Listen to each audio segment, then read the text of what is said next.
अस्सलामु अलैकुम वरहमतुल्लाहि वबरकातुहू। दोस्तों, उम्मीद करता हूँ आप खैरियत से होंगे। मैं हूँ मोहम्मद मकसूद कासमी और आप देख रहे हैं बाग़ मदीना यूट्यूब चैनल।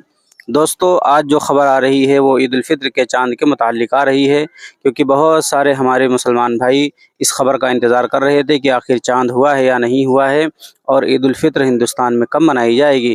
तो इसी के लिए मैं हाज़िर हुआ हूँ दोस्तों, और आपको इंशाअल्लाह पूरी तफ़सील आज की इस वीडियो में बतलाऊँगा। आपसे गुजारिश करता हूँ पहली बार हमारे चैनल पर आएँ तो सब्सक्राइब ज़रूर कर लीजिएगा।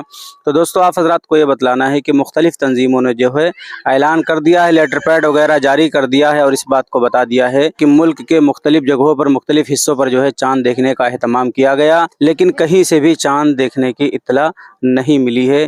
इसलिए बहुत सारी तंजीमों ने ऐलान कर दिया है कि ईद उल फित्र इंशाअल्लाह 11 अप्रैल बरोज़ जुमेरात को मनाई जाएगी। तो मैं आप लोगों को ईद उल फित्र की बहुत बहुत मुबारकबाद पेश करता हूँ कि अल्लाह तबारक व तआला आप लोगों की ज़िंदगी में खुशियाँ लाए। और दोस्तों, बतलाते चलें इससे पहले, जैसा कि सऊदी अरब में हर साल होता है कि वहाँ पर एक दिन पहले ही रमज़ान शुरू हो जाता है, एक दिन पहले तरावी शुरू होती है और एक दिन पहले ही ईद हो जाती है। तो कल सऊदी अरब में 29वां रोज़ा था। कल सऊदी अरब में भी चाँद देखने का एहतमाम किया गया था, लेकिन सऊदी अरब में भी जो है चाँद कहीं नहीं दिखा था। अब हो सकता है दोस्तों, इस वक्त मैं इसको रिकॉर्ड कर रहा हूँ, रात में 9 या 10 बजे सऊदी के मुतालिक भी ख़बर आ जाएगी। खैर, सऊदी में तो आज 30वां रोज़ा है, कल तो वहाँ ईद होनी ही होनी है, लेकिन अब अपने यहाँ जो है उसी एतबार से ऐलान कर दिया गया है। चाँद देखने की कोशिश की गई, लेकिन चाँद कहीं पर नज़र नहीं आया है।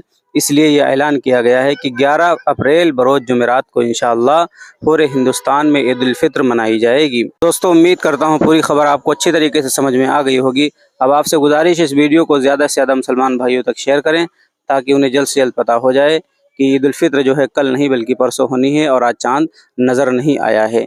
अल्लाह तबारक व तआला से दुआ करता हूँ, अल्लाह तबारक व तआला सभी के साथ खैर का, भलाई का, आफ़ियत का मामला फ़रमाए और हम सब के इस मुबारक महीने के बरकत की वजह से मग़फ़िरत फ़रमाए। अब आप हज़रात का इसके मुताल्लिक़ क्या कहना है, नीचे कमेंट कीजिए। पहली बार चैनल पर आएँ, सब्सक्राइब भी कर सकते हैं। चलिए दोस्तों, फिर मिलते हैं इंशाअल्लाह जल्दी किसी नए वीडियो में। अस्सलामु अलैकुम वरहमतुल्लाहि वबरकातुहू।